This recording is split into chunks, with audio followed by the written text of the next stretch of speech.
Bismillahirrahmanirrahim. Alhamdulillahirabbil alamin. Wassalatu wassalamu ala asyrafil anbiya wal mursalin.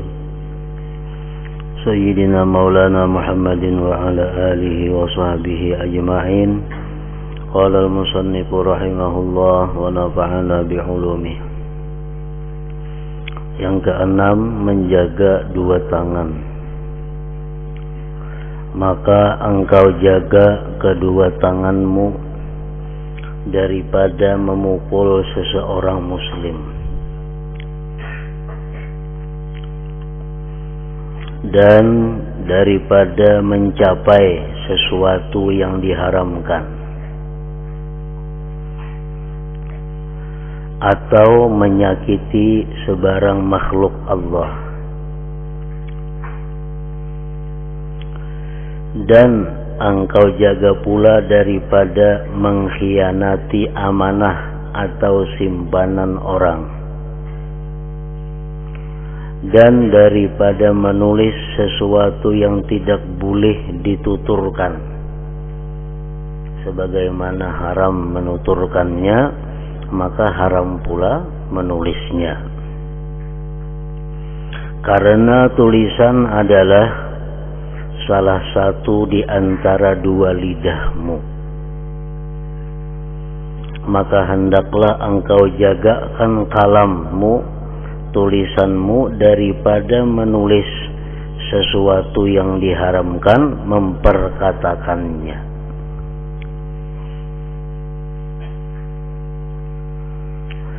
Yang ketujuh, menjaga dua kaki.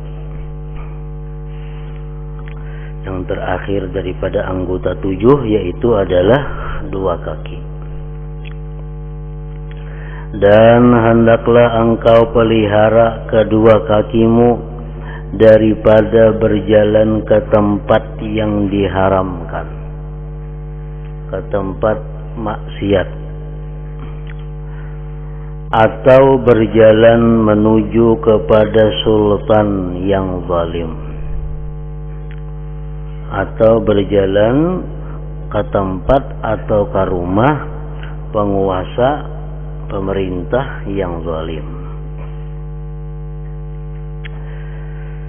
Berjalan menuju kepada sultan yang zalim itu tanpa ada darurat dan paksaan adalah maksiat yang besar.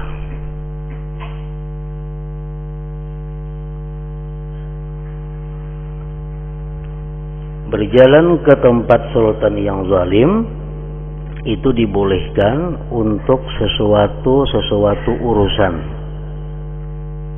yang tidak mesti kita lakukan. Nah, kalau berjalan ke tempat orang yang zalim hanya sekedar untuk berilang atau sekedar untuk memenuhi undangan atau saruannya, maka itu adalah satu kemaksiatan yang besar.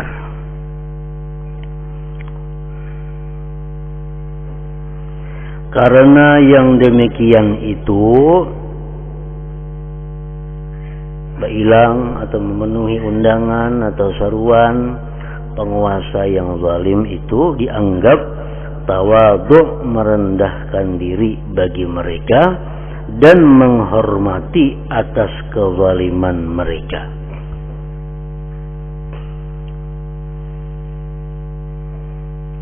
Sedangkan Allah menyuruh kita supaya berpaling daripada orang-orang yang zalim.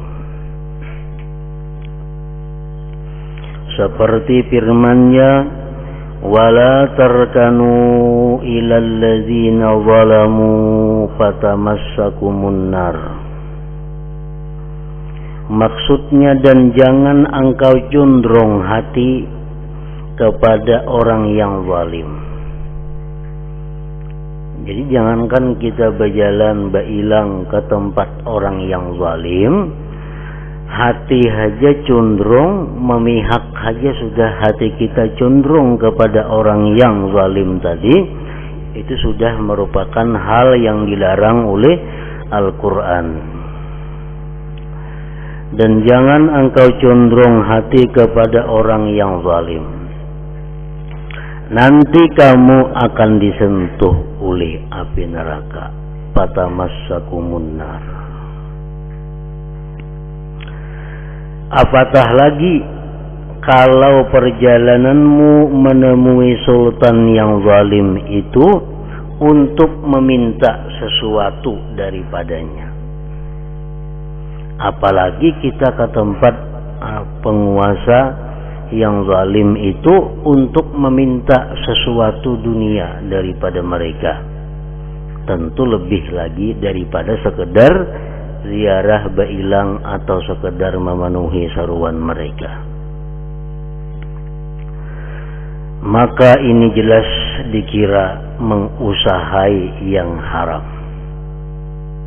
Jelas sudah itu mengusahai yang haram. Dan Rasulullah sallallahu alaihi wasallam pernah bersabda, "Man tawada'a li ghaniyyin salihin zahaba thulutsa dinihi." Artinya, siapa yang merendahkan dirinya kepada orang kaya yang saleh karena kekayaannya, maka telah hilanglah 2/3 daripada agamanya yang ada di dalam dirinya. Misal kita kedatangan orang kaya, lalu kita berdiri menyambut kedatangannya, itu termasuk daripada tawadhu li ghaniyin ngarannya. Nah, jadi ini hadis kita cermati, siapa yang merendahkan dirinya kepada orang kaya yang saleh. Ini kaya orangnya, saleh lagi. Kita hormati dia karena kekayaannya, itu sudah menghilangkan roh agama di dalam diri kita 2/3.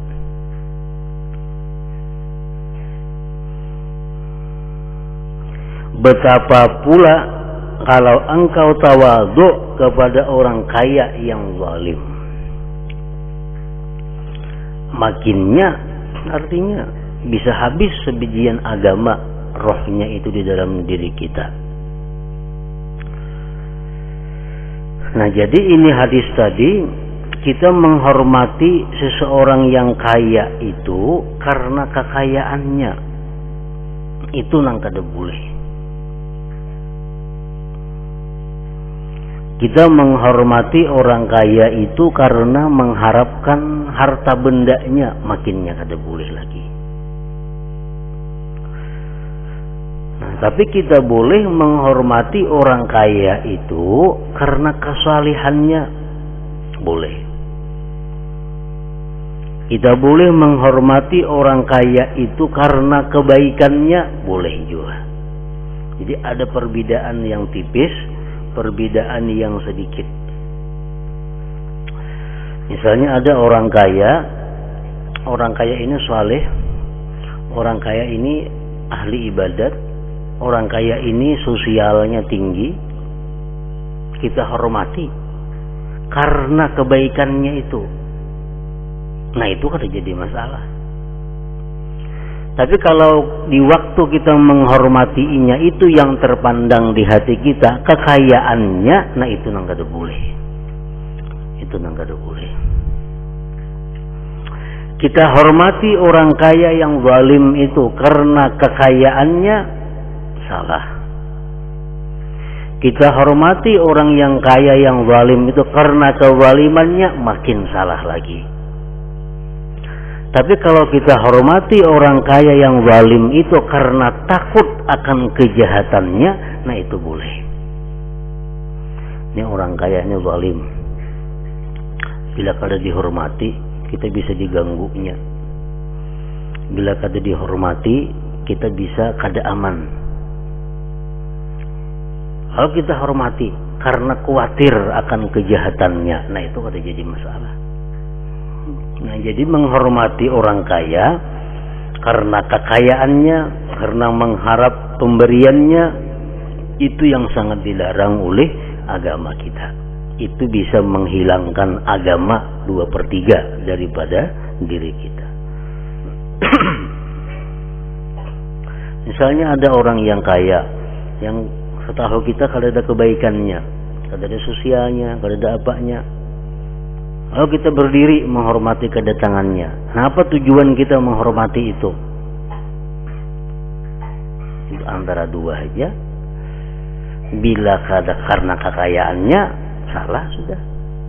Atau kita khawatir kejahatannya, nah itu boleh.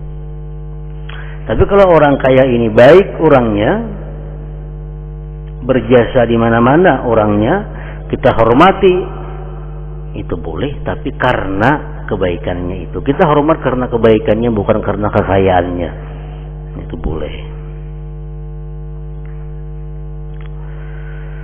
Coba lihat begitu dahsyat akibat tawadhu atau merendahkan diri kepada orang kaya yang saleh karena kekayaannya. Maka betapa pula kalau engkau tawadhu kepada orang kaya yang zalim.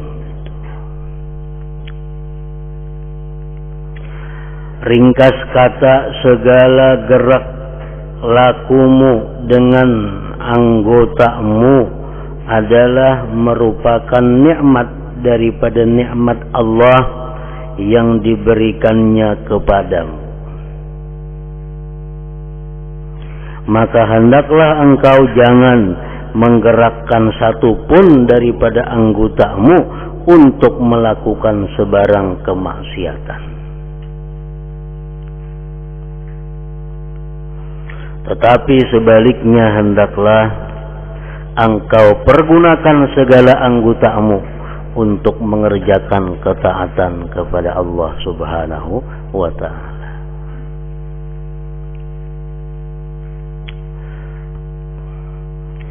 Dan ketahuilah apabila kamu cuai, artinya kada menghiraukan, kada memperdulikan, tangan kemanakah hendak menggunakan tangan, mata kemanakah hendak menggunakan mata, kemana hendak disalurkan, telinga kemana hendak menggunakan, digunakan, kada memandang bolehkah, kadakah, kada tahu urusannya.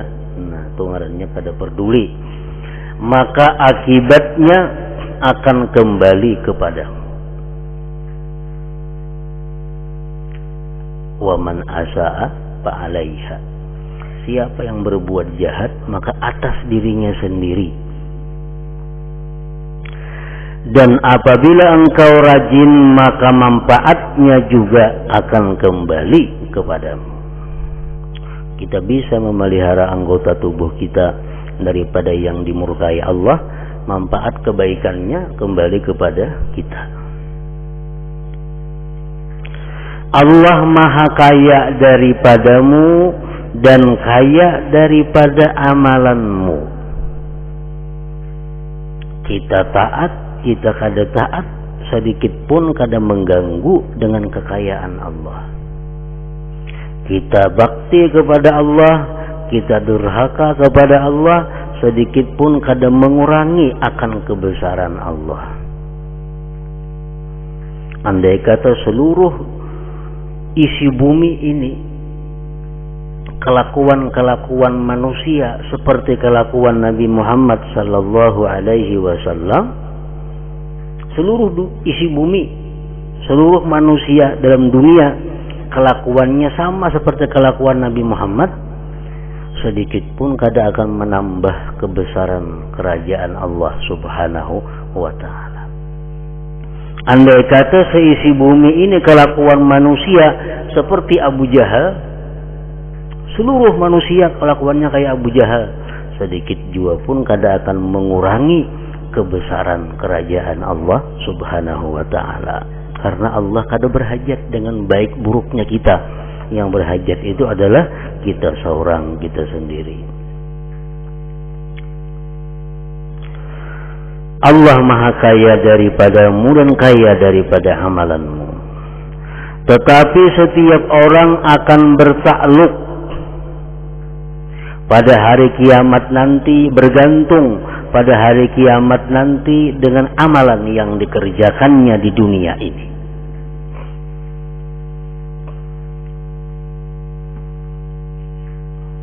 Kita sangat tergantung dengan amalan yang kita perbuat dalam dunia. Maka jangan sekali-kali engkau berkata, Allah itu Tuhan yang maha mulia lagi pengampun. Ia mengampuni dosa-dosa hamba yang berbuat maksiat. Jangan sekali-kali berucap seperti itu. Allah itu maha pengampun. Allah itu kada apa-apa mau kita maksiatkah, taatkah Tuhan itu kada apa-apa. Allah itu maha pengampun, seluruh dosa kita akan diampuni Allah. Kalau kita minta ampun, jangan sekali-kali diucapkan macam itu. Allah itu Tuhan yang maha mulia lagi pengampun. Ia mengampuni dosa-dosa hamba yang berbuat maksiat. Jangan sekali-kali berkata seperti itu. Karena ucapan seperti itu adalah ucapan yang benar. Ucapannya bujur, tetapi mempunyai tujuan yang salah. Mempunyai maksud yang salah. Allah itu maha pengampun. Allah itu maha kasih. Allah itu maha penyayang lawan kita. Allah maha cinta kepada kita. Wadud. Allah maha berbuat baik kepada kita. Nah, sifat-sifat Allah seperti itu jangan digunakan untuk memberanikan diri kita berbuat maksiat. Itu salah tujuannya. Padahal sifat-sifat seperti itu Allah pengampun, Allah penyayang, Allah maha menutupi keaiban seseorang, Allah maha pemurah, Allah maha ini. Itu sifat-sifat Allah sebenarnya diucapkan untuk menambah kecintaan kita kepada Allah Subhanahu wa ta'ala. Itu tujuannya. Kita misal di kampung kita ada tutuha kampung, anggaplah pembakal umpamanya. Pembakal itu orangnya pemurah. Pembakal itu orangnya pengampun. Pembakal itu orangnya pemaaf. Pembakal itu orangnya pemberi. Pembakal itu orangnya macam-macam. Nah, apakah kita mengetahui sifat-sifat itu lalu kita wani lawan pembakal itu? Kita ambillah harta sidin. Sidin pemurah juga. Kita sambati sidin karena sidin pengampun juga. Apakah macam tujuannya? Kada macam itu. Orang menerangkan bahwa sidin itu kaini agar kita supaya simpati lawan sidin, supaya kita cinta lawan sidin. Ujung-ujungnya cinta itu adalah sama aja taat, menjunjung kepada perintah orang yang dicintai dan menjauhi larangan orang yang dicintai. Nah, jadi ucapan-ucapan seperti tadi kalau tujuannya salah kada usah diucapkan. Ada hadis yang mengatakan di ujung kitab Ihya Ulumuddin juz pertama tentang istighfar. Disebutkan hadis bagaimanapun seorang manusia itu berbuat dosa, kalau dia ingat kepada Allah maka Allah ampuni dosa-dosanya. Nah, kita berbuat dosa. Selesai berbuat dosa kita ingat kepada Allah, Allah ampuni dosanya. Nah, hadis itu bukan mendorong kita berani kepada Allah, bukan hadis itu untuk membuat kita maksiat kepada Allah. Kalau kita ingat lawan Allah, karena bukan itu tujuannya. Tapi hadis itu tujuannya agar hati kita itu bertambah cinta kepada Allah Subhanahu wa ta'ala. Kalau tujuannya membuat kita berani maksiat, membuat kita berani menentang Allah, nah jangan diucapkan itu. Allah itu Tuhan yang maha mulia lagi pengampun. Ia mengampuni dosa-dosa hamba yang berbuat maksiat. Karena ucapan seperti itu adalah ucapan yang benar, tetapi mempunyai tujuan yang salah. Tujuan yang salah apa? apabila kalimat itu membuat kita malas untuk ibadah. Tujuan yang salah kalau kalimat itu menjadi kita wani berbuat maksiat. Itu tujuannya salah.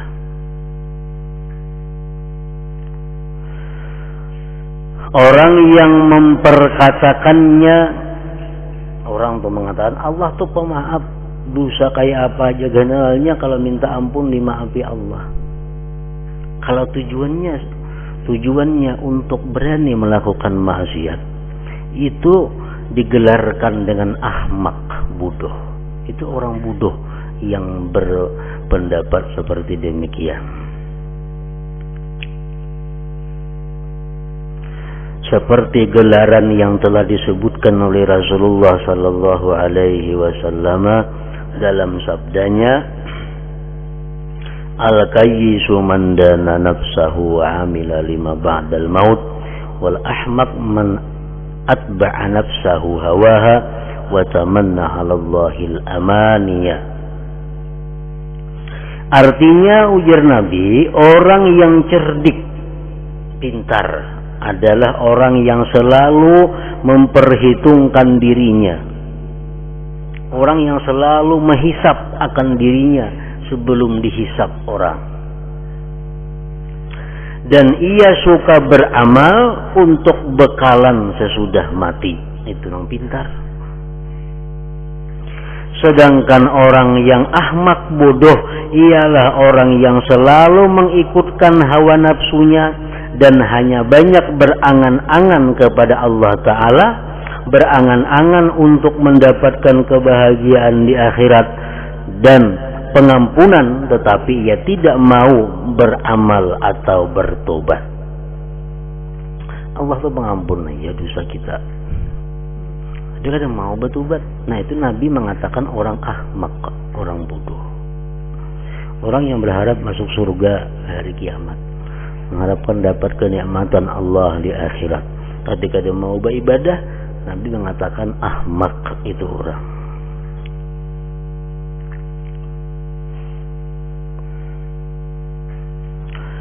Dan ketahuilah bahwasanya siapa yang mau menjadi seorang yang alim, tetapi ia tidak berusaha mencari ilmu dan hanya berkata, Allah itu Tuhan yang maha mulia lagi maha mengasihani, ia berkuasa mencampakkan ilmu ke dalam hatiku, ujarnya, tanpa usaha dan susah payah. Seperti ia telah mencampakkan ilmu ke dalam hati para anbiya dan auliyanya tanpa susah payah mengulang kaji dan mencatat.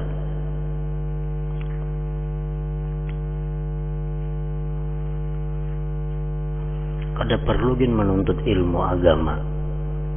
Tuhan hendak memberi aku ilmu, bisa karena Tuhan memberi ilmu. Tuhan tuh maha pemurah, Tuhan tuh maha pemberi. Itu bang nabi-nabi dahulu ada di nama ngajinya, ada dengar gigi nabi. Nah, jadi kada usah berusaha payah menuntut ilmu, mengaji mahaba.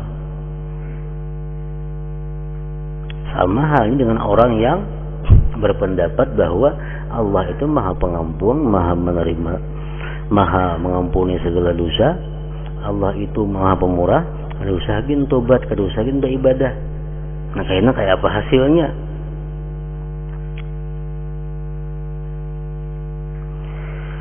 Maka orang yang berkata demikian tadi sama halnya dengan seseorang yang mau mendapatkan harta kekayaan, lalu ia meninggalkan usaha, ia tidak mau bertanam atau berniaga, bahkan ia duduk saja dalam keadaan menganggur sambil berkata, Allah itu Tuhan yang maha mulia lagi maha mengasihani, dan baginya segala khazanah perbendaharaan yang ada di langit dan yang ada di dalam bumi, dan ia berkuasa menunjukkan aku akan sesuatu perbendaharaan daripada perbendaharaan harta, sehingga aku tidak perlu berusaha seperti apa yang dikaruniakan kepada sebagian hamba-hambanya. maka apabila engkau dengar perkataan kedua orang ini, sudah tentu engkau menganggap bahwa orang yang berkata itu adalah orang yang bodoh, dan sudah tentu engkau akan menguluk-ulukannya. Maka ada perlu himat berjari menganggur gin, montong hendak mandaki aku harta, datang akhirnya betuyuk harta, guguran di langit emas intan berlian.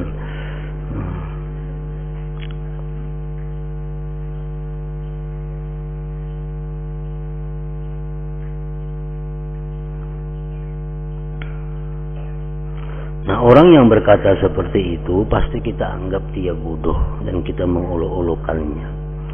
Meskipun apa yang mereka sifatkan tentang kemurahan dan kekuasaan Allah Ta'ala itu adalah sesuatu yang benar. Nang diucapkan itu bujur. Tuhan tuh maha pemurah, bujur. Tuhan mempunyai perbendaharaan harta-harta di mana-mana, bujur. Tuhan kuasa memberikan aku rezeki yang berlimpah ruah walaupun aku guring kada berusaha, bujur juga itu. Nah, cuma sifat-sifat yang seperti itu bukan mendorong kita untuk menganggur, bukan. Tetapi sifat-sifat seperti itu adalah mendorong kita untuk berusaha dan bertawakal kepada Allah Subhanahu wa Ta'ala dan mengharap karunia-Nya. Nah, kita bekerja, kita berusaha mengharapkan karunia Allah, bertawakal kepada Allah, itu tujuannya daripada sifat-sifat Allah yang disebut tadi. Bukan tujuannya untuk supaya kita menganggur kada berusaha, bukan itu.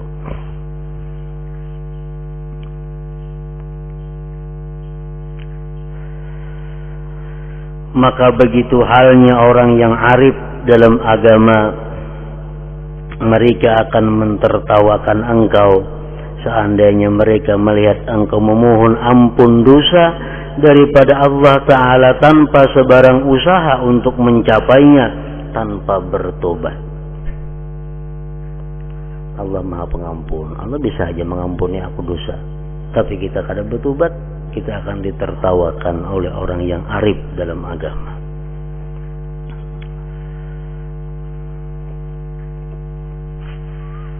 Bukankah Allah telah berfirman di dalam Al-Quran, wa an laisa lil insan illa ma sa'a.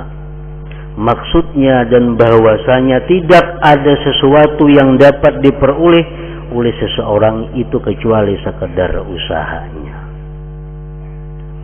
Dan Allah Ta'ala berfirman lagi, innama tujzauna ma kuntum ta'malun. Maksudnya hanya saja kamu akan dibalas oleh Allah mengikut apa yang kamu lakukan. Dan firman-Nya lagi, innal abrara lafi na'im wa innal fujjar lafi jahim. Maksudnya sesungguhnya orang yang baik akan dimasukkan ke dalam surga dan orang-orang yang jahat akan dimasukkan ke dalam neraka.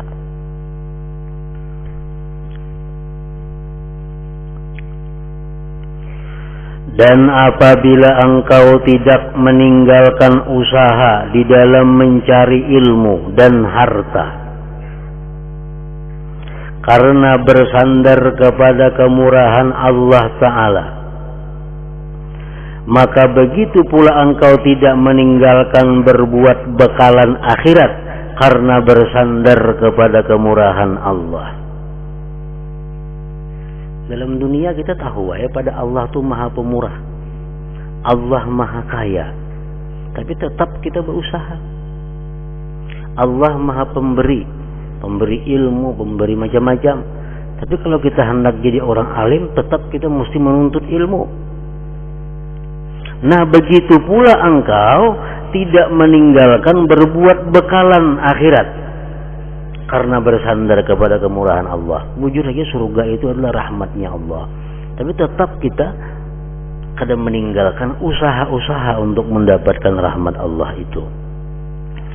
Maka janganlah engkau malas berbuat ibadat karena Tuhan dunia dan Tuhan akhirat itu satu.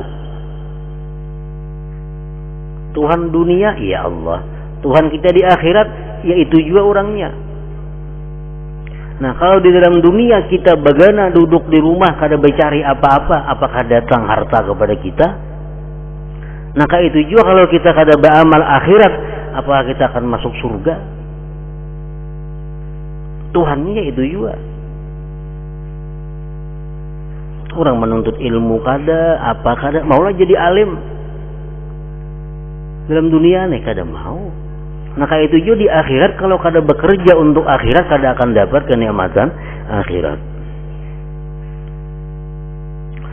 Karena Tuhan dunia dan Tuhan akhirat itu satu saja, dan Tuhan itu Maha Pemurah dan Maha Mengasihani, baik di dunia ataupun di akhirat.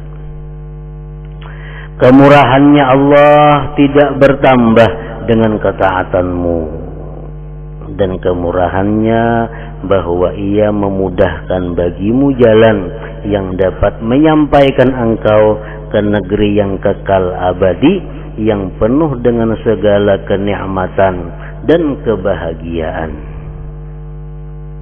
dengan syarat engkau mampu bersabar menahan syahwatmu untuk beberapa hari yang sangat sedikit sekali.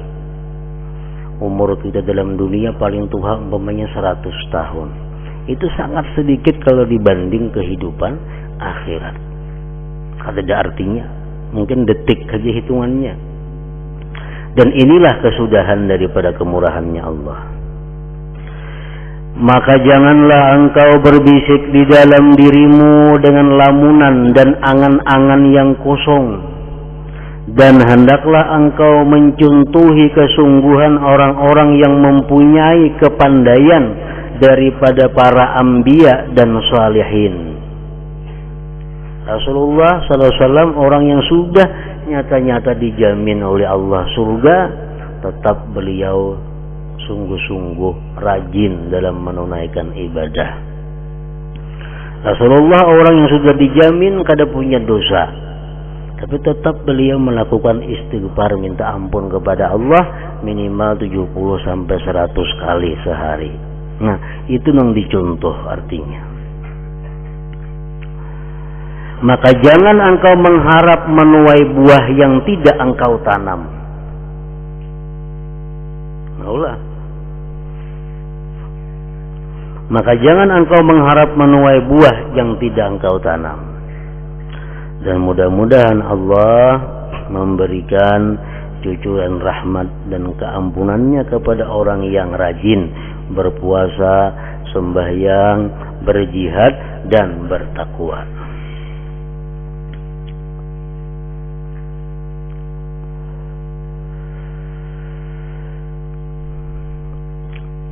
Ringkas kata, kesimpulannya, peliharalah anggotamu yang zahir daripada maksiat-maksiat yang telah disebutkan sebelum ini.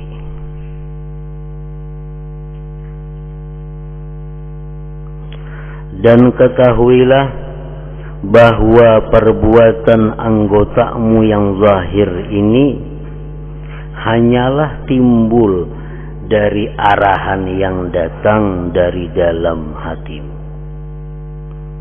Kenapa tangan kita bergerak, mata kita melihat itu, telinga kita mendengar ini? Itu adalah arahan daripada hati kita. Karena al-qalbu itu adalah kal-malik, seperti raja. Wal a'dha ra'iyatun, anggota-anggota ini seperti rakyatnya.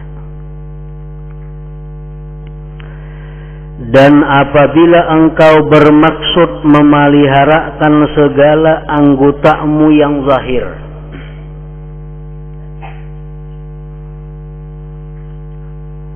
maka mulailah perbaikan itu dengan membersihkan hatimu. Orang nangka tuju menggibah, menyembati orang, itu maksiat zahir dari mulutnya. Tapi itu maksiat zahir dari mulutnya adalah bermula timbul arahan daripada hati yang kotor. Apakah kita mengurangi atau mengampihi ghibah itu? Kadakawa kalau kita kadang mengetahui sebab dari mana datangnya si ghibah itu.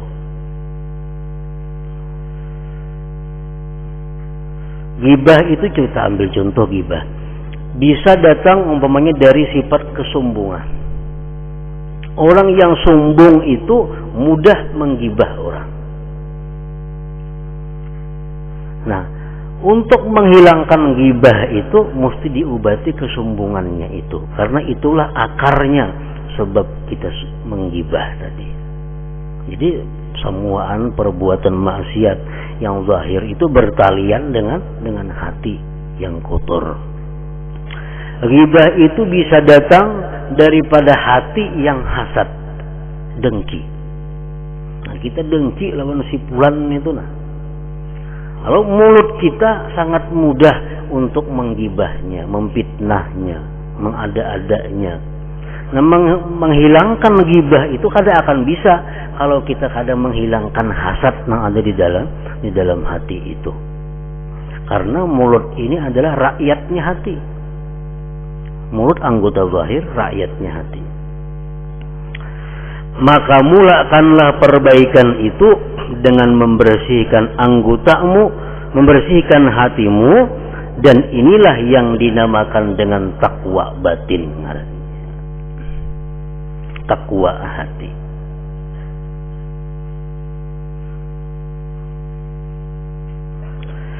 Dan hati yang ada di dalam dadamu itulah yang dinamakan dengan mudghah, sakatul atau segumpal daging.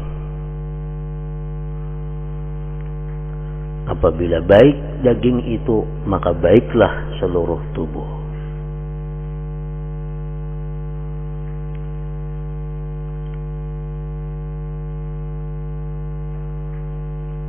Macam dikisahkan dalam Manhajus Sawi, dahulu kita pernah baca tuh, seseorang ini menyuruh budaknya sembelih kambing.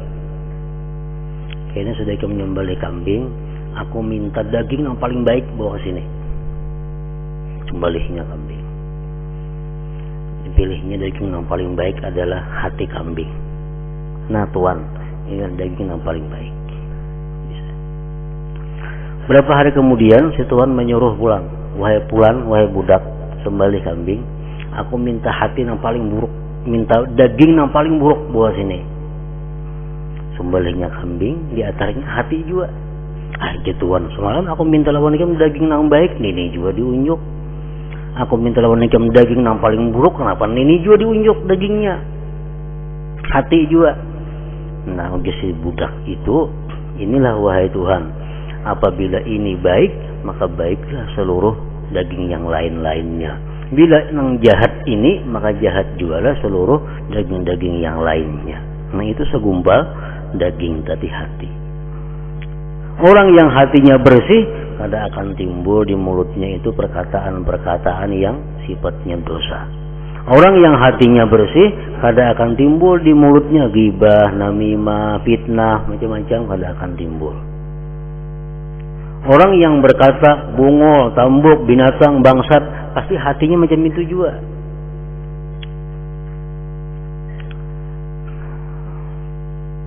Orang yang berkata bungol, ikam ini bangsat, nah, inya badahulu sudah bangsat, badahulu tak keluar jadinya.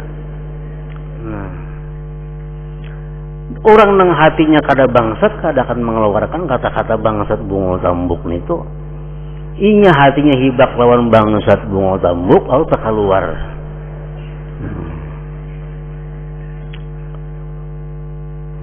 Itu ucapan-ucapan laknat, ucapan-ucapan kutukan. Ujar Nabi, ana laisa bila'an, aku bukan orang yang suka mengutuk.